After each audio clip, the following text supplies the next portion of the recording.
सत्सङ्गत्वे निस्सङ्गत्वं निस्सङ्गत्वे निर्मोहत्वं निर्मोहत्वे निश्चलतत्वं निश्चलतत्वे जीवन्मुक्तिः पुनरपि जननं पुनरपि मरणं पुनरपि जननी जठरे शयनम् इह संसारे बहुदुस्तारे कृपया पारे पाहि मुरा।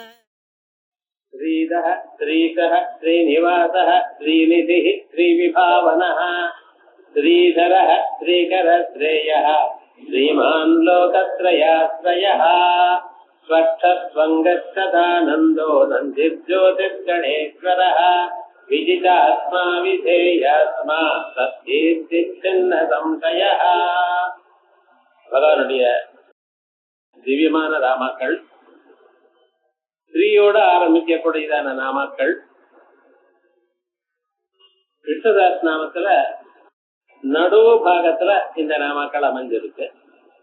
லலிதா தாஸ் நாமத்துல ஆரம்பத்துல ஸ்ரீயோட ஆரம்பிக்க நாமாக்கள், கடைசியில ஸ்ரீமத் திரிபுர சுந்தரி ஸ்ரீ சிவா சிவசக்திக்கு ரூபடியே லலிதாம்பிகான்னு கடைசியில் ஆரம்பிச்சு. முதல் 3 நாமாக்களும் கடைசி 3 நாமாக்களும் ஸ்ரீகாரத்தோட ஆரம்பிச்சிருக்க லலிதா சாஸ்திரம். இங்க இந்த நாமாக்கள் கூட்டம் நடுவுல 600 நாமாக்கள் பிராந்தத்துல ஆரம்பிச்சது. ஏன்னா மங்களாதீதி மங்கள மத்தியானி மங்களாந்தானி வீரபுருஷா பிரதந்தி எல்லா நாமாக்களும் மங்களமா இருந்த போதிலும் ஸ்ரீயோட கூடியதான நாமாக்கள், மனுஷியாளுக்கு ஸ்ரீமத்துவத்தை கொடுக்கக்கூடியதான நாமாக்கள், இது விசேஷமான நாமாக்கள். சாதாரணமாக மனுஷியால் எல்லோருமே ஐஸ்வர்யத்தோட இருக்கணும் அப்படின்னு எதிர்பார்க்கிறது. வெறும் ஐஸ்வர்யம் மட்டும் இல்லாமல் அவளுக்கு மற்ற எல்லா விதமான வசதிகளோடு கூடியிருக்கணும் அப்படிங்கிறது தான் இந்த நாமாக்களுடைய விசேஷம். அதுல சில நாமாக்களை பார்த்தோம், ஸ்ரீமதாம்பரஹாங்கெல்லாம் பார்த்தோம். அடுத்ததான இந்த நாமாக்கள் ஸ்ரீதஹா ஸ்ரீசஹா ஸ்ரீனிவாசஹா. பகவானுக்கு ஸ்ரீனிவாசகான்னு சொல்லியிருக்கோம். ஸ்ரீனிவாசான்னு மகாலட்சுமி தாயார் எங்க நிறுந்துட்டு இருக்காளோ, யாரிடத்துல நிவாசம் பண்ணிட்டு இருக்காளோ அப்படி நாமாக்கள். அதுல ஸ்ரீதஹான்னா ஸ்ரீயம் ததாதி பக்தானாம், பக்தாளுக்கு அதிகமாக ஸ்ரீயை கொடுக்கிறார். ஸ்ரீ ஐஸ்வர்யம் சோபா அழகு அத்தனையும் கொடுக்கிறார் ஐஸ்வர்யம் பக்தாள். பக்தாள் எதை கேட்டாலும் பக்தி பிரியா பக்தி கம்யா பக்தி வத்தியா பயாபா அப்படின்னு பகவான் பக்தி வத்தியனா இருக்க. பக்தியை நம்ம கொடுத்தோமே ஆனால் அந்த பக்திக்கு அவர் மாறாக எல்லாவற்றையும் நமக்கு கொடுக்கிறார். அந்த பக்தி தான் அவருக்கு ரொம்ப பிடித்ததான ஒரு பதார்த்தம். பக்தினா என்னன்னு ஸ்வஸ்வரூபானுசந்தானம் பக்திரித்ய விதீயதே சுவாத்மசத்வானுசந்தானம் பக்திரித்ய பதே ஜகுஹோ அப்படின்னு விவேக சூடாமணியில தன்னுடைய ஆத்மஸ்வரூபத்தை தான் நினைக்கிறதே பக்தி. சர்வதா சர்வ காலமும் வேதாந்தத்துல ஜீவ பிரம்மா ஐக்கியத்தை தியானம் பண்ணிட்டு இருக்கிறதா பக்தி. அல்லது சுவாத்ம தத்துவானுசந்தானம், நம்மளோட உயர்ந்ததான ஜெகத்காரணமான ஒரு பரமாத்மா இருக்கார் அப்படின்னு நினைச்சுட்டு அவரை தியானம் பண்றது பக்தி அப்படின்னு 2 விதமா சொல்லியிருக்கார். அப்படி அந்த பக்தி காட்டுறவாளுக்கு பரமாத்மா எல்லாவற்றையும் கொடுக்கிறார். ஆகையால் அவருக்கு ஸ்ரீதகான்னு பேரு. ஸ்ரீவர்க்க சம்பத்தியும் கொடுப்பதனால் அவருக்கு ஸ்ரீதகான்னு பேரு. அதற்கு வந்து ஸ்ரீயஹா ஈசஹா, மகாலட்சுமி தாயாருக்கும் ஈஸ்வரனா இருக்கார். லோகத்துல இருக்கிற சர்வ பிராணிகளும் எந்த ஐஸ்வர்யம் வேணும்னு நினைக்கிறாளோ அந்த ஐஸ்வர்யம் வேணுங்கிற அம்பாளுக்கு கொடுக்கிற அம்பாளுக்கும் தான் ஈஸ்வரனா இருக்கார். யாருக்கு எந்த சமயத்துல எப்பொழுது ஐஸ்வர்யம் வேணும், எவ்வளவு ஐஸ்வர்யம் வேணும், எதனால அவ சௌக்கியமா இருப்பார் அப்படின்னு கேட்கணும். அதான் தைத்தரிய உபநிஷத்துல சொல்லும் பொழுது ஆவகம் தேவி தன்வானா குர்வாணா தீரமாத்மனா வாசாம் சிமமகாவஸ்ய அன்னபானேச்ச சர்வதா ததோ மே ஸ்ரீ அமாவா இவைகள்லாம் கொடுத்துட்டு அப்புறம் எனக்கு ஸ்ரீயை கொடுங்கன்னு கேட்கிறார். ஏன்?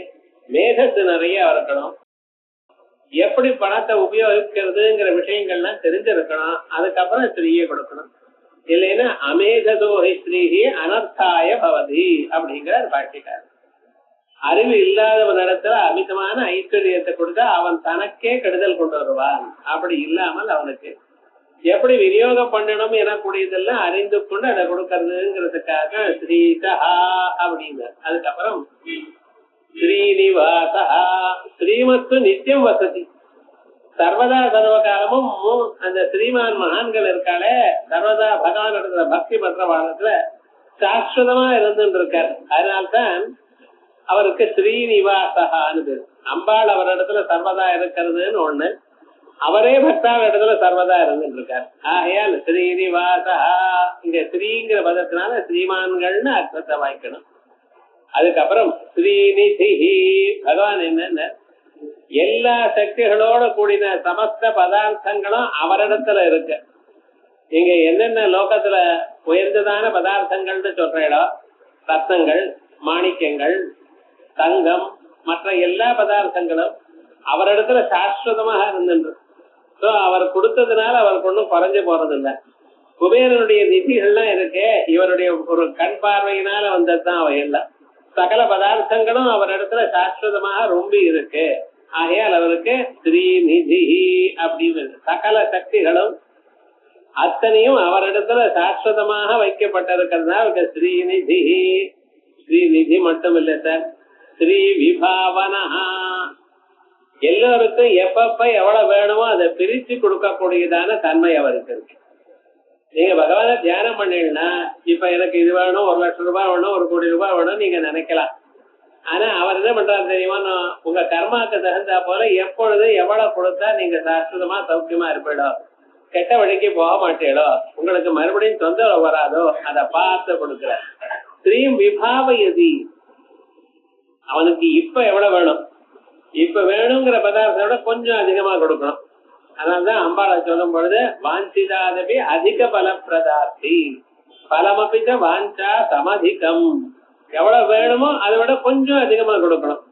அந்த சமயத்துல எல்லாம் செலவானாலும் நமக்கு மனசுக்கு கவலை இல்லாம இருக்கும். ஓஹோ இவ்வளவு இருக்கே எல்லாம் செலவாயிடுதேங்கிற எண்ணம் இல்லாம இருக்கும். அதே மாதிரியே அவளுக்கு விபஜதி, பிரிச்சு கொடுக்குறேன்.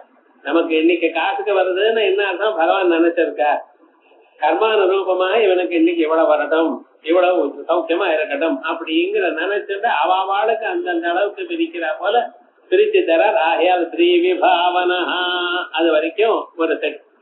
அதுக்கப்புறம் பகவானுக்கு என்னென்ன ஸ்ரீதரா, சர்வபூதானாம் ஜனனீம் ஸ்ரீயம் வட்சசிவகன் ஸ்ரீதரா, எல்லா பிராணிகளுக்கும் மாத்திரு ரூபமா இருக்கக்கூடியதான அம்பாளை மகாலட்சுமி தாயாரை வட்ச சிவகன் தன்னுடைய மார்பிலேயே எப்பொழுதும் வைத்துக் கொண்டிருக்கார். அதனால அவருக்கு என்ன பேரு ஸ்ரீதரா, ஸ்ரீ ஸ்ரீயம் தரதி, தானே வைத்துக் கொண்டிருக்கார் அந்த அம்பாளை. அதனால என்ன, உலகத்துல யாருக்கும் இந்த மாத்திரு வாத்சல்யம், அம்மானுடைய ஒரு அன்பு அரவணை இதெல்லாம் எந்த அம்பாளுடைய அனுகிரகத்தினால கிடைக்குமோ அந்த அம்பாளை தானே வச்சுருக்கார், தன்னுடைய மார்பலையே வச்சுருக்கார். விஷ்ணோரேகா அனபாயினி, ஒரு கணத்திலையும் போகாமல். ஆகையால் பகவானை நம்ம தியானம் பண்ணினோமையானால் அர்த்தாத் நமக்கு மற்ற பதார்த்தங்கள்லாம் தானா வந்து சேர்றது. மகாவிஷ்ணுவை தியானம் பண்ணினோம், அதை எந்த எண்ணத்துக்காக தியானம் பண்ணினாலும் உங்களுக்கு வாழ்க்கையில ஜனங்களுடைய ஒரு அன்பும் ஒரு அரவணைப்பும் வேண்டியதான ஒரு வசதியும் ஒரு அபிமானமும் அது வேணும். லோகத்துல ஜனங்கள் நமக்கு நிறைய காசு இருக்கலாம், யாரும் உங்களை கேர் பண்ணலன்னு எப்படி இருக்கும், அப்படி இருக்கக்கூடாது. ஜனங்கள் எல்லாருமே உங்களை வந்து கேட்கணும், உங்களோட பேசணும், உங்களோட வசதியா நினைக்கணும், அப்படி ஒரு அபிமானமும் இருக்கணும் ஜனங்களுக்குள்ள. அந்த எந்த மனுஷனும் தான் ஏகாந்தமா இட்டேனே நம்மளை யாரும் கவனிக்கலேங்கிற எண்ணம் வரப்படாது. உங்கள்கிட்ட பணமும் காசு நிறைய இருக்க வேண்டியதெல்லாம், ஆனா ஜனங்கள் வந்து உங்களோட பேசிட்டு சந்தோஷமா இருக்க பார்த்தீங்களா, அப்படிப்பட்டதான ஒரு மனசுக்கு ஒரு சந்தோஷம் இருக்கு பார்த்தீங்களா, அது பகவானுடைய அனுகிரகத்தினால கிடைக்கும். ஆகையால் அவருக்கு ஸ்ரீதரா, இது ரொம்ப வசதியான நாம. ஏன்னா இது சாதாரணமா ஜனங்களுக்கு தெரியாது. பணம் இருந்தா போறோம்னு நினைக்கிறோம். பணம் இருந்தா ரொம்ப பேருக்கு என்ன ஆகும் தெரியுமா, ஜனங்கள் வந்து சேருவா, எதற்காக உங்களிடத்துல இந்த பணத்தை வாங்கி கொள்ளணும், பணங்களை கொடுத்தே திரும்பி வராது. எப்பவுமே பணத்தினுடைய சுபாவம் என்னன்னு, நீங்க கொடுத்தேன்னா திரும்பி வர்றதுங்கிறது வராது. அப்படி வரதா இருந்தாலும் அவன் மனசுக்கு கஷ்டப்பட்டு கொடுப்பானே தவிர சந்தோஷமா கொடுக்கறது இல்ல. திருப்பி கொடுக்கற காலத்துல ஐயோ எனக்கு கொடுத்த ஆகணுமே இல்லைன்னா நடக்காதேங்கிற அபிப்பிராயத்துல கொடுக்கறானே தவிர சந்தோஷமா கொடுக்கறது இல்ல. அதனால பணக்காரன் இடத்துல எல்லார் இடத்துலயும் ஒரு அபிமானம் இருக்காது. அவரிடத்துல எது சேர்றோம், நமக்கு ஒரு கஷ்டம் வந்து அவரிடத்துல காசு வாங்கிக்கலாங்கிற அபிப்பிராயத்துக்காக நிஜமா இருக்காளே தவிர வஸ்துதா அவரிடத்துல அபிமானமோ கௌரவமோங்கிறது கிடையாது. ஆனா இந்த நாமாவில சொல்லக்கூடியதான இடத்துல ஜனங்களுக்கு எல்லோருக்கும் உங்களிடத்துல ஒரு அபிமானமோ அரவணப்போ நம்மள்ட்ட இருக்கணுங்கிற ஒரு இதுவும் ஒரு பிரேமையோடு இருக்கக்கூடியதான நிலை வரும். அதனால பகவானுக்கு அந்த நிலையை கொடுப்பதனால பகவானுக்கு ஸ்ரீதரஹா ஸ்ரீதரஹா இருக்கட்டும். ஸ்ரீகரஹா பணத்தை அவர் பிரித்து கொடுக்கறதுன்னு இல்ல, நீங்களே பணத்தை எப்படி தயார் பண்ணி போயிடும் அப்படிப்பட்டதான வழியை உங்களுக்கு கொடுப்பார். பணம் உங்களுக்கு வந்து சேர்ற மாதிரி கொடுக்கற பொழுது பணமானது நமக்கு பல வழியில வரலாம். ஒண்ணு எப்படி பூர்வீகமான சொத்து வரலாம், அல்லது விவாகம் பண்ணிட்டேன்னா அவளிடத்துல இருந்து பணம் வரலாம், மற்ற ஏதோ விதமாக பணம் வரலாம். அதெல்லாம் ஒரு பக்கம். ஆனா நிஜமாக உங்களுக்கு சந்தோஷத்தை கொடுக்கறது எது தெரியுமோனோ, நீங்களா சம்பாதிச்சுட்டு வரக்கூடியதான பணம். அது ஏதோ விதமாக நம்மளுடைய ஒரு உழைப்பினால வந்தது அப்படின்னு ஒரு பணம் இருக்குமே, ஆனால் நிஜமாகவே அது மனுஷனுக்கு சந்தோஷத்தை கொடுக்கும். அப்படிப்பட்டதான ஒரு சந்தோஷத்தை கொடுத்து அவளுக்கு நிறைய ஐஸ்வர்யத்தை கொடுக்கிறார். ஆயால் ஸ்ரீயம் கரோதி இது ஸ்ரீகரஹா. இது என்ன மீதி லட்சணங்கள் இருக்கட்டும், மோட்ச லட்சுமின்னு ஒண்ணு இருக்கு. அஷ்டலட்சுமிகளை சொல்ற மாதிரி இல்ல, சந்தான லட்சுமி, சௌபாகிய லட்சுமி, தனலட்சுமி, தானிய லட்சுமி இப்படின்னு இருக்கிறதுல மோட்ச லட்சுமின்னு ஒண்ணு, மோட்ச சாம்ராஜ்ய லட்சுமி. அந்த மோட்ச சாம்ராஜ்ய லட்சுமியும் நீங்க பண்ணும்படி உங்களுக்கு கொடுக்கிறார். மற்றவைகள்லாம் தானா வரலாம், இது மட்டும் எப்படி வரணும், உங்களுடைய உழைப்புனாலதான் வரும். ஏன்னா உலகத்துல மனுஷியால் எல்லோருமே பிறக்கிற காலத்திலேயே வெளிநோக்கி புலன்களை வெளிநோக்கி அவ படைக்கப்பட்டிருக்கா. ஆகையால் எப்பொழுதுமே உலகத்தில் இருக்கக்கூடியதான பொருள்களை பார்க்கிறாளே தவிர தனக்குள்ள இருக்கக்கூடியதான ஆத்மஸ்வரூபத்தை பார்க்கல. மீது எல்லாமே சொல்லி கொடுக்காம வருது. நமக்கு சின்ன வயசுல லாங்குவேஜ் கத்துக்கிறோம், யாராவது சொல்லி தரணுமா? இல்ல.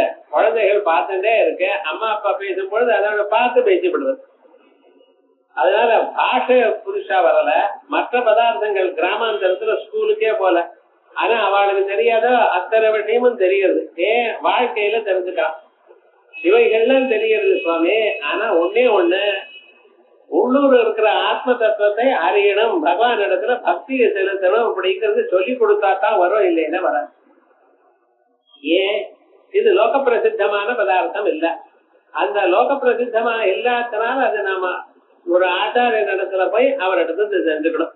அந்த ஆச்சாரிய இடத்துல போய் அவரிடம் தெரிஞ்சுக்கணுங்கிற எண்ணம் இவனுக்கு வரணும். பார்த்தா அந்த எண்ணம் வரணுமே, ஏன்னா ஜென்மாந்தரத்துல பாக்கியம் இருக்கணும். எல்லோருக்கும் வராது. எல்லோரும் சாதாரணமாக ஒரு வாழ்க்கையில வாழ்ந்துட்டு இருக்காளே தவிர நான் உயர்ந்ததான ஒரு நிலையை அடையணும் எனக்கூடியதான எண்ணம் வரதில்லை. அப்போ ஒரு ஆச்சாரியனை போய் அடையணும்னா அதுக்கு ஜென்மாந்தரத்துல பாக்கியம் இருக்கணும். அது பாக்கியம் இருந்து வந்தானேயானால் அதற்கு பிறகு அதுதான் ஒரு பெரிய ஸ்டெப் வாழ்க்கையில. எத்தனையோ பிறவைகள் இருக்கு, ஆயிரக்கணக்கான பிறவைகள் இருந்த போதிலும் நான் ஒரு பெரியவரை அடைஞ்சு அவரை குருவா அடையணும் அப்படிங்கிறது ஒரு படிக்கட்டு. அது வந்த பிறகு அவர் பார்த்துக்கிறார் உங்களுக்கு எந்தெந்த சமயத்துல எது வேணும், எதை சொல்லணும், எப்படி அவர் முன்னுக்கு வரணும் அப்படின்னு. இப்படி அவ சொன்ன பிறகு நம்ம சொன்ன மாதிரியே நடந்துட்டோமே, ஆனால் நமக்கு என்ன ஸ்ரீயம் கரோதி மோட்ச சாம்ராஜ்யம் நமக்கு இப்பிறவையில வரும்படி பண்ணுவார்.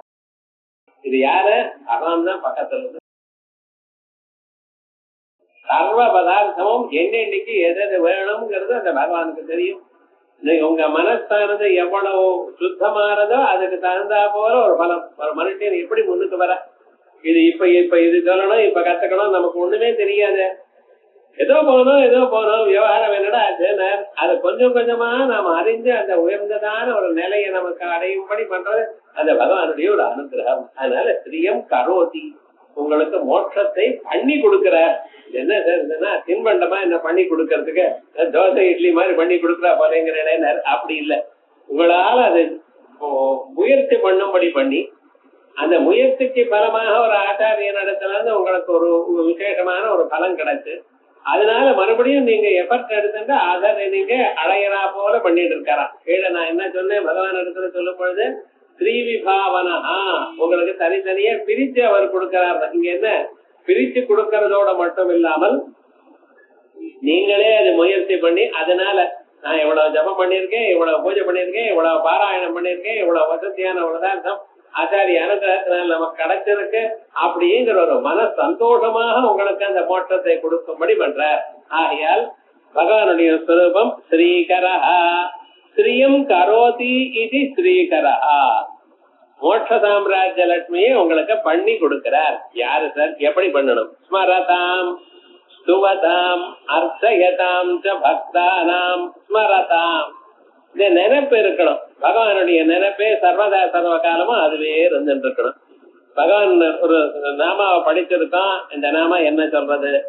ஒவ்வொரு தடவை விஷ்ணுதாஸ் நாமம் படிக்கிறப்ப ஓஹோ இந்த நாமாவுக்கு இந்த அர்த்தம் நம்ம கேட்டோமே, அது ஞாபகம் வரும். நம்ம நினைச்சுட்டு இருக்கோம் எல்லாம் மறந்து போறது சார், மறந்து போகாது. சில நாமாக்கள் மறந்து போனாலும் சில நாமாக்கள் ஓஹோ இந்த நாமாக்கள் இந்த அர்த்தம் இருக்கு அப்படின்னு ஸ்மரணம் வரத்தான் வரும்.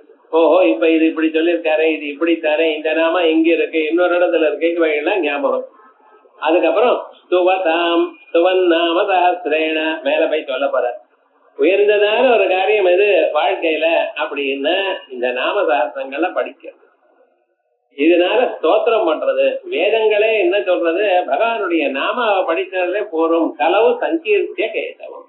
ஒவ்வொரு யுகத்துக்கும் ஒவ்வொரு தர்மம் இருக்கு. கிருத யுகத்துல தியானம் பண்றது, திரேதா யுகத்துல பகவானுக்கு யஜ்ஞ யாகாதிகள்லாம் பண்றது அப்படின்னு இருக்கு. கலியுகத்துல பகவான் நாமாவை சொன்னா போரும். பகவான் நாமாவை சொன்னா போரும்னு என்ன அர்த்தம்? நித்திய கர்மா நைமித்திய கர்மங்களை பண்ணிக்கொண்டே சந்தியாவந்தனத்தை விட்டுவிட்டு அப்ராட்சனா இருந்து கொண்டு பகவான் நாம சொல்றேன் சார்னு சொன்னா பிரயோஜனம் இல்லை. நாம பண்ண வேண்டியதான செயல்களை பண்ணிக்கொண்டே இருக்கணும். அதே சமயத்துல வேற யஜ்ஞ யாகாதிகள்ங்கிறதெல்லாம் இருந்தாலும் இந்த நாமாவை சொன்னாலே போரும். பகவான் நாமாவுக்கு அவ்வளவு மகிமை, அவ்வளவு மதிப்பு இருக்கு. பகவான் ஏன்னா கலிகாலத்துல மற்ற மாதிரி இல்ல. உங்களால உயர்ந்ததான ஒரு தர்மங்கள்லாம் பண்றதுங்கிறது கஷ்டம். யஜ்ஞ யாகாதிகள் பண்றது, அனுஷ்டானம் பண்றதுங்கிறது கஷ்டம். அதே பகவான் நாமாவை சொன்னாலே போரும். அதனால புண்ணிய சிரவண கீர்த்தனா, புண்ணியம் இருந்தால்தான் அவருடைய நாமாவை கேட்க முடியும். அவர் நாமாவை வாயால சொல்ல முடியும். அவர் நாமாவை சொல்றதோ கீர்த்தனம் பண்றதோ அது புண்ணியத்தை சம்பாதிக்கிறது. ஆகையால் நம்ம அறியாமலேயே பகவான் நாம படிச்சுட்டே இருந்தோமையானா நமக்கு அமிதமான ஒரு புண்ணியமானது, கணக்குக்கு தெரியாத கண்ணுக்கு தெரியாத அளவுக்கு புண்ணியமானது வந்து கொடுக்கிறது. இது கண்ணுக்கு தெரியாதனால ஒரு விசேஷம் ஒண்ணு இருக்கு. இவ்வளவு காசு நமக்கு சேர்ந்திருக்குன்னு சொன்னா அதுக்கப்புறம் என்ன செலவு பண்ணலாம்னு தோணும். சாதாரணமா பாருங்க, நிறைய ஒரு 50,000 ரூபாய் இருக்கு, ஒரு 1,00,000 ரூபாய் இருக்குன்னா பெரிய டிவா வாங்கலாம். அப்படித்தானே எண்ணம் போறது மனுஷன். அப்ப என்ன ஆயிடுது? நிறைய காசு வந்ததுன்னா நிறைய அனாவசியமாக செலவு பண்ணுங்கிற ஒரு எண்ணம் வந்துருமா. ஆயால் பகவான் என்ன பண்றார்? உங்ககிட்ட எவ்வளவு புண்ணியம் இருக்குன்னு உங்களுக்கு தெரியாம வச்சுட்டு இருக்க. நம்ம கிட்ட எவ்வளவு புண்ணியம் இருக்குன்னு நமக்கு தெரியாது. புண்ணியமா பாப்போமோ மனுஷியாளுக்கு அதிருஷ்டமான பதார்த்தம்.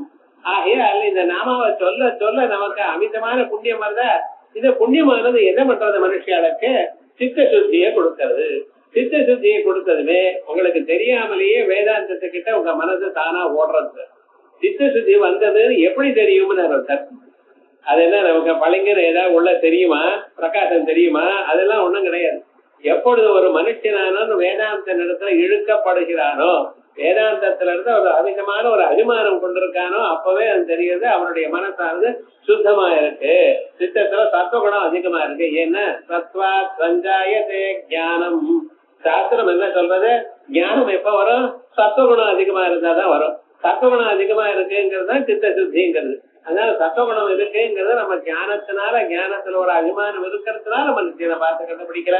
இப்படி இவருக்கு ஞானம் ஒரு அபிமானம் வந்ததே ஆனால் ஆட்டோமேட்டிக்கா குரு இடத்துல போறா, அவர் சொல்லக்கூடியதான் விஷயம் அறிகிறான். அதனால அவர் மோட்சத்தை அடையலாம். இத்தனைக்கும் பிளான் பண்ணி கொடுத்தது யாரு?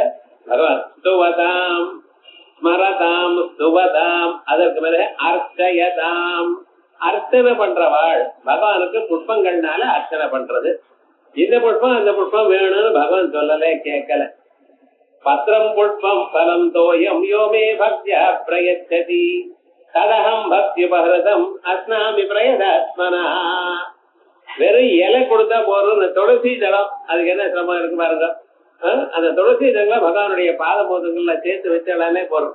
வில்வம், தவனம், மருவம், நிறைய புஷ்பங்கள் வாங்கினது. இத்தனை புஷ்பங்கள் ரொம்ப செலவாகும் சார், வேண்டாம். தவனம் மரம் எடுத்து பூஜை பண்ணுங்க.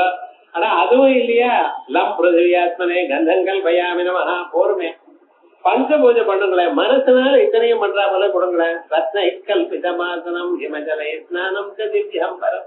அழகா உங்க மனசுல வைத்துக் கொண்டு பகவான ஒரு ரத்ன சிம்மாசனத்தை தயார் பண்ணி அதுல பகவான் உட்கார வச்சு கங்கையில இருந்து ஜலத்தை கொண்டு வந்து அபிஷேகம் பண்றா போல மனசுனால நடந்துங்க. ரத்னங்கள்னால அபிஷேகம் பண்ணுங்க, மனசுனால தானே.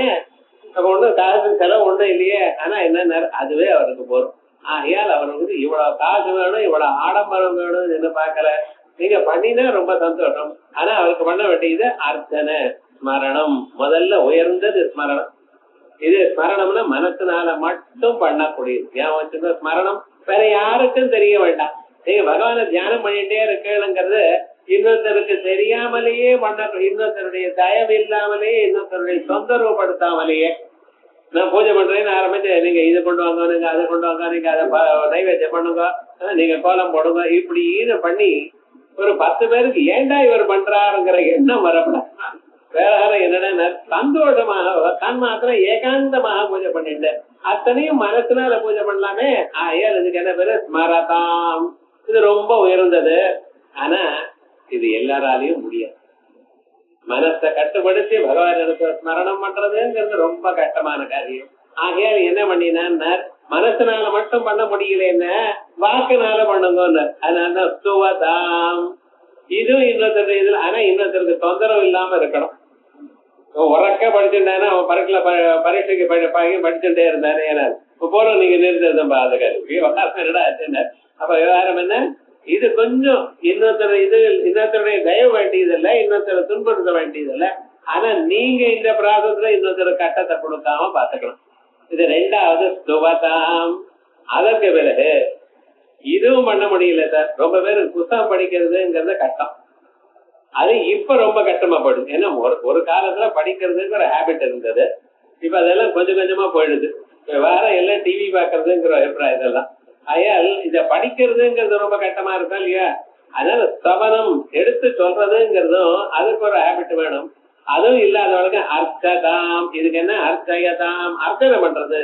புஷ்பங்களை எடுத்துன்னு வந்து பகவானுடைய பாத மூலங்கள்ல ஒவ்வொரு நாமாவையும் சொல்லி பகவானுடைய பாதங்கள்ல புஷ்பங்களை சேர்க்கிறதுன்னு வச்சுட்டு இருக்கா இல்லையா? இதுதான் அர்ச்சயதாம். இது காய்கமான வியாபாரம். முதல்ல சொன்னது கேவலமான மானசம், 2வது வார்ஷிகமான கர்மா, 3வது காய்கமான கர்மா. இப்படி 3 பண்ணினாலும் எதை பண்ணினாலும் என்ன பண்றார், மோட்ச லட்சுமியை கொடுக்கிறார். மனசுல தியானம் பண்ணினவாளுக்கு தான் சார், மெடிடேஷன் பண்ணினவாளுக்கு தான் சார் அப்படின்னு இல்லை. முதல்ல நீங்க அர்ச்சனை பண்ணிட்டே இருந்தீங்கன்னால் அந்த அர்ச்சனையுடைய பிரபாவத்தினால இந்த பாராயணங்கள்லாம் வரும். இந்த பாராயணங்கள் பண்ணிட்டே இருந்தோமே, ஏன்னா தியானம் தானா வந்து கிட்டும். தியானத்துக்காக ஒரு பெரிய முயற்சி வேண்டியதில்லை. இது பண்ணிக்கொண்டே இருந்தாலே தியானம் தானா வந்துடும். அந்த தியானமும் வந்த பிறகு என்ன, ஸ்மரணே சுகம். வேற எதுவும் இல்லை. சர்வதா சர்வகாலம் பகவன் நாமாவை நினைச்சு நினைச்சு அப்படி உருகி உருகி அப்படியே இருந்துருக்க மோட்சம் தானா வந்து சேர்ந்தார். ஆகையால் அவருக்கு என்ன வேறு, ஸ்ரீகரஹா ஸ்ரீதரஹா, ஸ்ரீதரஹாவோட வசதி ஸ்ரீகரஹா. அதற்கு பிறகு ஸ்மரதாம் ஸ்துவதாம் அர்ச்சயதாம் ச பக்தானாம் ஸ்ரீயம் கரோதி இது ஸ்ரீகரஹா. அதற்கு பிறகு பகவானுடைய நாம ஸ்ரேயா. ஸ்ரேயஸ் அனபாயி சுகாவாப்தி லட்சணம் ஸ்ரேய சத்ய பரஸ்யைவ ரூபம் இது ஸ்ரேய. ஸ்ரேயஸ்ன்னு ஒரு மார்க்கம், பிரேயஸ்ன்னு ஒரு மார்க்கம். ஸ்ரேயஸ்ய பிரேயஸ்ய மனுஷ்யமேதத் சௌதம்பனீத்ய விவினக்தி தீரஹ தயோः ஸ்ரேய ஆததானஸ்ய சாது பவதி தீயதே அர்த்தாத்யவு ஸ்ரேயோ பிரேயோ விருணீதே அப்படின்னு நசிகேதத்துக்கு யமதர்மராஜா சொல்றார். ஸ்ரேயோ மார்க்கம் பிரேயோ மார்க்கம்னு 2 மார்க்கங்கள் உண்டா. ஸ்ரேயோ மார்க்கம்னு ஒரு மனுஷன் முன்னுக்கு வரக்கூடியதான ஒரு வழி. பிரேயோ மார்க்கம்னு இப்பவே நமக்கு முன்னுக்கு வரணுங்கிற ஒரு ஆசை. இந்த பிரேயோ மார்க்கத்துல அது எப்படிங்கிறதெல்லாம் கிடையாது. நமக்கு நிறைய காசு வரணும், ஒரு 4 பேருக்கு கொண்ட வசதியா இருக்கணும் அப்படிங்கிற அபிப்பிராயம் தான். ஸ்ரேயோ மார்க்கத்துல அப்படி இல்லை. மீன்ஸ் எண்டு 2 நல்லதா இருக்கணும். அதான் ஸ்ரேயோ மார்க்கம். இப்ப அனுஷ்டானம் பண்ணும் பொழுது ரொம்ப கஷ்டமா இருக்கலாம். ஆனா வெகு நாட்களானா அதுதான் சாஸ்வதமான ஒரு சுகத்தை கொடுக்கும். அது சீதமாகவும் இருக்கணும். சுலபா புருஷாராஜன்னு சததம் பிரியவாதினா அப்பிரியஸ்ய பக்திய பக்தா ஸ்ரோதாச்ச துர்லபாங்கிற ராமாயணம். சுலபா புருஷாராஜன்னு உலகத்துல மனுஷியால இருக்கா. நீங்க உங்களுக்கு எதை சொன்னா இஷ்டமோ அதை சொல்றவா. உங்களுக்கு எது நல்லதோ இல்ல, எதை சொன்னா உங்களுக்கு ரொம்ப இஷ்டமா இருக்குமோ அதை தெரிஞ்சுட்டு அதையே சொல்லிட்டே இருப்பா.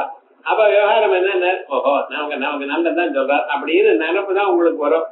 ஆனா அப்படி இல்லை. அது பிரியமா இல்லாத போனாலும் எது பத்தியமோ எது சாதுவோ எது நிஜமாக நன்மை உங்களுக்கு கொடுக்குமோ அப்படி பார்த்து சொல்றவாங்கிறது நிஜமான ஃப்ரெண்ட். அப்படி இருக்கிறவா ரொம்ப கஷ்டம்ங்கிறார் விபீஷணன். அதே போல எது நமக்கு நிஜமாக ஒரு சௌக்கியத்தை கொடுக்குமோ இனிமையா பேசப்பா, உண்மையா பேசப்பா, பகவன் நாமாவே சொல்லி கொண்டிருப்பா, யாருடைய மனசு நோகும்படி நடந்துக்காத, இப்படி எல்லாம் சொல்ற பார்த்தீங்களா. இது சொல்றதும் கஷ்டம், அதை கேட்கறதும் கஷ்டம், அந்த மனுஷியாளுக்கு அனுஷ்டானம் பண்றதும் கஷ்டம். ஆனா இது கஷ்டம்னு சொல்றோமே தவிர நிஜமான ஸ்ரேயஸ் இதுதான் கொடுக்கும். நிஜமான ஸ்ரேயஸ் எது மனுஷனுக்கு இந்த வாழ்க்கையில யாருக்கும் துன்புறுத்தாமல் புண்ணியத்தை சம்பாதித்துக் கொண்டு இந்த வாழ்க்கையிலும் சௌக்கியமா இருக்கணும், மரணானந்தரம் மோட்சத்தையும் அடையணும். அது இதனாலதான் கிடைக்கும். நிறைய பணத்தை சம்பாதிக்க வேண்டியது, ஏமாத்தினாலும் பரவாயில்ல பணத்தை சம்பாதிக்க வேண்டியது, ஓஹோன்னு இருக்க வேண்டியது, ஆடம்பரமான வாழ்க்கையை இருக்க வேண்டியது, இப்படி எல்லாம் பண்ற பட்சத்துல அது ரொம்ப நாளைக்கு நினைச்சு இருக்காது. அதுக்குதான் பிரேயோ மார்க்கம்னு. இந்த பிரேயோ மார்க்கத்துல எப்படி ஏதோ விதமாக நிறைய பணம் வரணும், நிறைய இது இருக்கணும், ஓஹோன்னு இருக்கணும் இப்படின்னு பாக்குறோம். இது இல்ல. இது என்ன ஆகும் தெரியுமா, கொஞ்ச நாள் ஆன அப்புறம் ஒரே தினம் சகமூலம் வினசியதி அப்படின்னு ஆயிடும்.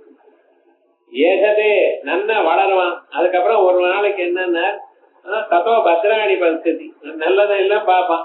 கடைசியில என்னாச்சுன்னா சகமூலம் வினசியதி அப்படின்னு ஆயிடும்.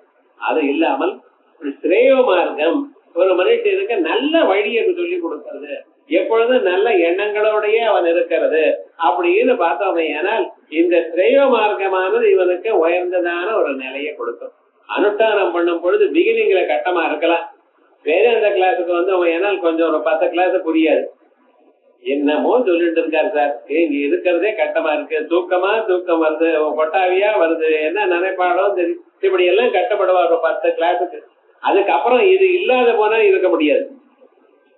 என்ன சுவாமினார், அந்த குணங்கள் காதுக்குள்ள போய் அந்த மனசு கொதிக்கிற மனசு இருக்கு பார்த்தீங்களா, அந்த கொதிக்கிற மனசுக்கு சாந்தியை கொடுக்க இது ஒண்ணுதான், வேற எதையும் கொடுக்காது. மனுஷனுக்கு காசு மட்டும் இல்ல, புகழ் மட்டும் இல்ல, பதவி மட்டும் இல்ல, இன்னொன்னு முக்கியமாக வேண்டியது மனசாந்தி. அந்த மனசாந்தியானது இது ஒண்ணுனாலத்தான் வருமே தவிர வேற எதுனாலையும் வராது. இந்த மனசாந்தியானது சமம் தமம் உபரதி திதிக்ஷா ஸ்ரத்தா சமாதானம் அத்தனைக்கும் மனசாந்தி வேணும். இந்த மனசாந்தியானது உங்களுக்கு வைராக்கியத்தை கொடுக்கும். வைராக்கியத்தை கொடுத்து அந்த நித்தியானித்திய வஸ்து விவேகத்தோடு சேர்ந்து இந்த ஜன்மாவளியை மோட்சத்துக்கு ஜீவன் முக்தனாகிறதுக்கு வழி. இந்த ஜீவன் முக்தனாகணும் என்பதற்காகத்தான் பகவான் அத்வேஷ்டா சர்வபூதானாம் மைத்ர கருணை ஏவஜ அப்படின்னு அத்வேஷ்டுத்வாதி குணங்களை 12வது அத்தியாயத்துல விஸ்தாரமாக சொன்னார். இது என்னது, இந்த அத்வேஷ்டுத்வாதி குணங்கள் அதான் நிஜமான ஸ்ரேயோ மார்க்கம். ஒரு மனுஷன் முன்னுக்கு வரத்துக்க வேண்டியதான ஸ்ரேயோ மார்க்கம் இது. அந்த ஸ்ரேயஸானது பகவத் ஸ்வரூபம். பகவான் ஏதோ கொடுக்கிறார்னு இல்ல, பகவத் ஸ்வரூபமே ஸ்ரேயஸ். ஆகையால் பகவானுக்கு ஸ்ரேயான்னு பேர். யாரு ஸ்ரேயோ மார்க்கத்தை பின்பற்றுறாளோ, யாரு ஸ்ரேயஸ் வசதி என்று நினைச்சிருந்த அந்த வழியிலேயே இருக்காளோ அவளுக்கு இந்த ஜென்மாவில மோட்ச ரூபமான பலமும் உயர்ந்ததான பலமும் கிடைக்கும். ஆகையால் பகவானுக்கு ஸ்ரேயத்தை கொடுக்கறதுனால ஸ்ரேயான்னு பேர். அதனால அனபாயி சுகாவாப்தி லட்சணம். அனபாயி அழியாததான ஒரு சுகம்.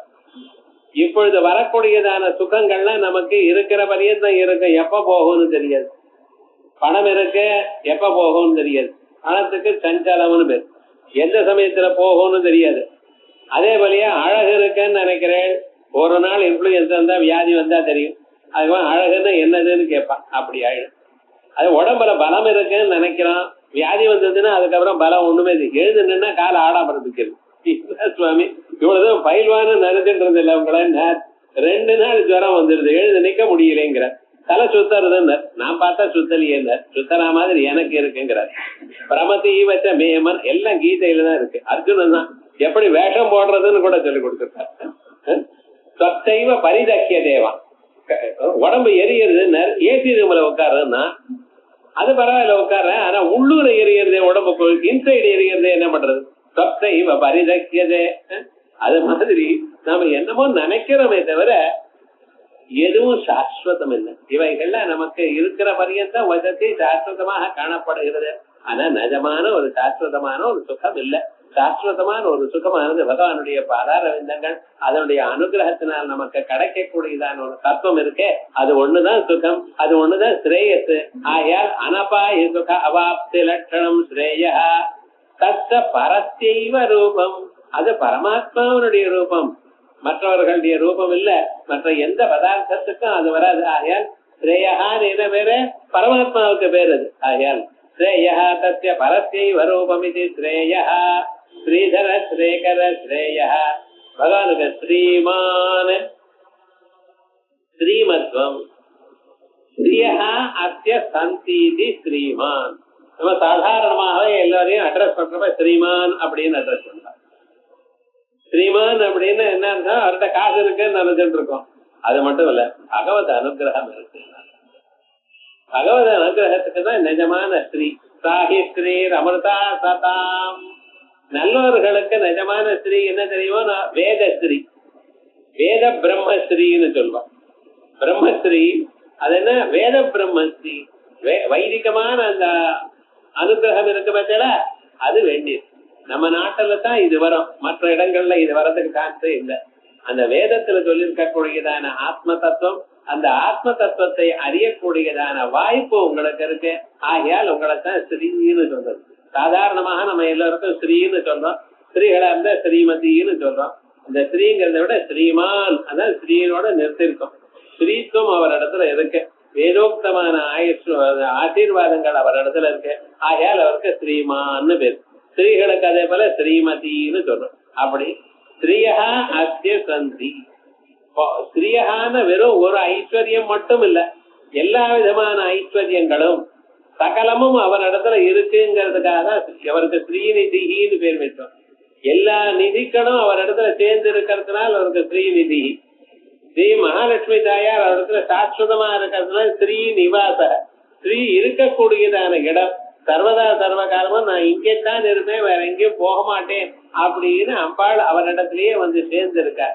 ஸ்ரீமான்கிற இடத்துல பக்தா இடத்துல இவர் இருக்கிறதுனால ஸ்ரீனிவாசான்னு சொன்னோம். ஸ்ரீனிவாசாங்கிற பதத்துக்கு ஸ்ரீநிவாசா, ஸ்ரீநிவாசா. ஆமா, மகாலட்சுமி தாயார் அவரிடத்துல இருக்கார், இவரோ ஸ்ரீமத்துவங்கள் இருக்கக்கூடியதான இடத்துல இவர் இருந்துட்டு இருக்கார். அப்படி அவருடைய சுரூபம். ஆகையால் அவருக்கு ஸ்ரீமான். இது வரைக்கும் இதோட இந்த ஸ்ரீங்கிற நாமாக்கள் முடிஞ்சு போயிடுது. ஸ்ரீதர், ஸ்ரீதர், ஸ்ரீநிவாச, ஸ்ரீநிதி, ஸ்ரீ விபாவன, ஸ்ரீதர, ஸ்ரீகர, ஸ்ரேய, ஸ்ரீமான். அதுக்கு பிறகு லோகத்ரயாஸ்ரய. இது வரைக்கும் சொன்ன நாமாக்கள்ல பக்தாளா யார் இருக்காளோ அவளுக்கு தான் நான் ஸ்ரீயை கொடுப்பேன், ஐஸ்வர்யத்தை கொடுப்பேன்னு சொல்லிட்டு இருக்கா போல இருக்கு. அப்ப மற்றவர்களை கவனிக்கிறது இல்லையோ, கொஞ்சம் கவனிக்கணும். பகவானுடைய கண்களுக்கு எல்லாரும் ஒண்ணுதான்.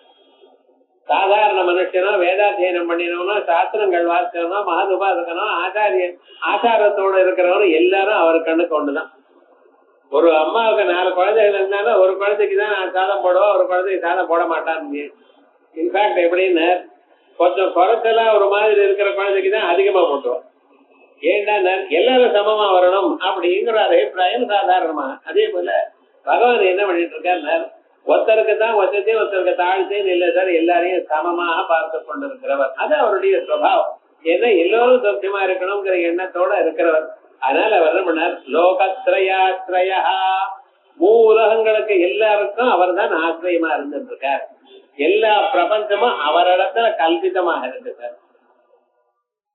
கிழிஞ்சல்ல வெள்ளி எப்படி கல்பிதமா இருக்கோ, ஒரு பெரிய போட்டோ இருக்கு, அந்த போட்டோல பொம்மை போட்டிருக்க, அதுல ஒரு பெரிய விக்கிரகமும் இருக்கு, ஒரு சுவாமியினுடைய விக்கிரகமும் பொம்மையும் இருக்கு, இங்க பக்கத்துல மணி எல்லாம் இருக்கு, குரங்கு இது எல்லாம் இருக்கு, புஷ்பங்கள் பழங்கள்லாம் இருக்கு, அந்த மூலையில ஒரு குரங்கும் இருக்கு, காக்காவும் இருக்கு. எப்படி எல்லாத்துக்கும் அங்க இருக்கக்கூடியதான அந்த படம், அந்த பேப்பர் இருக்கு அல்லது அந்த துணி இருக்கு, அதுதான் எல்லாவற்றுக்கும் ஆசிரியமோ, அதே போலதான் பகவான் தான் சகல பதார்த்தங்களுக்கும் ஆசிரியம். ஆகையால் நாம என்ன வாசிச்சிருக்கோம், நம்மள பகவான் காப்பாத்துவாரா, ஏன் கவலைப்படுறேன்? அவர் ஏதோ உங்களை விட்டு விட்டு வர இடத்துல இருந்தா தானே அவர் வந்து உங்களை காப்பாற்றணும்னு. அவர் உங்களை விட்டு இல்ல, உங்களோட தான் இருக்கார், உங்களுக்கு ஆசிரியமா இருக்கார். நீர் அவரிடத்துல தான் தங்கி நின்றுட்டு இருக்கேன். ஆகையால் நம்ம என்ன பண்ணணும், அவரை பார்க்கறதுக்கு நம்ம பண்ண வேண்டியது பக்தி ஒண்ணுதான். அதை நம்ம இத்தனை நாள் பண்ணல, விடுங்க, இப்ப நீங்க ஆரம்பிங்க. இதுக்கு முன்னால சொன்னதான இத்தனை நாமாக்களுக்கு இந்த பக்தி இருக்கணுமே, பக்தனா இருக்கிறவன் இத்தனையும் அனுபவிப்பான்னு நான் சொன்னேன்னா அந்த பக்தியை நீங்களும் அனுபவிக்கலாம். ஆகையால் பகவான் லோகத்திரயங்களுக்கும் ஆச்சரியமா இருக்க. உலகத்துல உலகத்துல மனுஷியாள், பசுக்கள், பட்சியாதிகள், தாவர ஜங்கமமான சகல பதார்த்தங்கள் எல்லாவற்றுக்கும் தேவதையும் மனுஷியு தேவதைகளா இருக்கட்டும், அவளுக்கும் ஆசிரியம் தான். பசுவாதிகளுக்கும் அவள் தான் ஆசிரியம், மனுஷியாதிக்கும் அவள் தான் ஆசிரியம். நீங்க யாரு வந்தாலும் சரி எல்லோருக்கும். அதனாலதான் பகவான் ஒவ்வொரு ஊர்லயும் ஒரு சிலந்தி பூச்சிக்கு ஒரு ஊர்ல காளஹஸ்தியில ஐஸ்வர்யத்தை கொடுத்திருக்க, ஒரு யானைக்கு கொடுத்திருக்க, அதான் காளஹஸ்தி. ஒரு பாம்புக்கு ஒரு மோட்சத்தை கொடுத்திருக்க. காளம்னா பாம்புன்னு அர்த்தம், ஹஸ்தி யானை. அதே போலயே ஒரு சிலந்தி பூச்சிக்கு அனுகிரகம் பண்ணியிருக்க. கடப்பநாயரம் இருக்காதான் நீங்க கேட்டிருக்கோ இல்லையோ பாருங்க. ஆகையால் என்னென்ன இன்னாருக்குதான் கொடுக்கணும், இன்னாரு கொடுக்கலையேங்கிறதுக்கான வசதியான ஒரு குவாலிபிகேஷன் அவர் எதிர்பார்க்கல. ஆனா மனுஷியாளுக்கு தான் நமக்கு வேண்டியிருக்கு. இது இருக்கணும், அது இருக்கணும், அப்படி இருந்தாதான் மேல இருக்கு அப்படின்னு நாமளே நினைச்சிட்டு நமக்கு அது இல்லையேன்னு நாம கவலைப்பட்டு இருக்கோம். பகவானுடைய கண்ணோட்டத்துல எல்லாரும் ஒண்ணுதான். சம்ஸ்கிருதம் தெரிஞ்சிருக்கணும், வேதாத்தியனம் பண்ணிட்டு இருக்கணும். பண்ணினா நல்லது, பண்ணப்படாதுன்னு நான் சொல்லல, இது நல்லது. ஆனா பகவானை அடையிறதுக்கு இது ஒண்ணுதான் வழிங்கிறது கிடையாது. மனசுருகி நீங்க உங்களுக்கு தெரிஞ்ச பாஷையில பாஷையே வேண்டாம், மனசுருகி மனசுல பகவானை நினைச்சா வரும், அவர் உங்களை கொடுத்துருவார். ஆகையால் விவகாரம் என்ன, லோகத்ரயா மூலகத்தில் இருக்கக்கூடியதான ஒவ்வொரு பிராணியும் அவர் அதுக்கு அத்தனை பிராணிகளுக்கும் ஆசிரியமாக அவர் இருந்துட்டு இருக்கார். இப்படி பகவானுடைய நாமாக்கள்ல விசேஷமான நாமாக்களை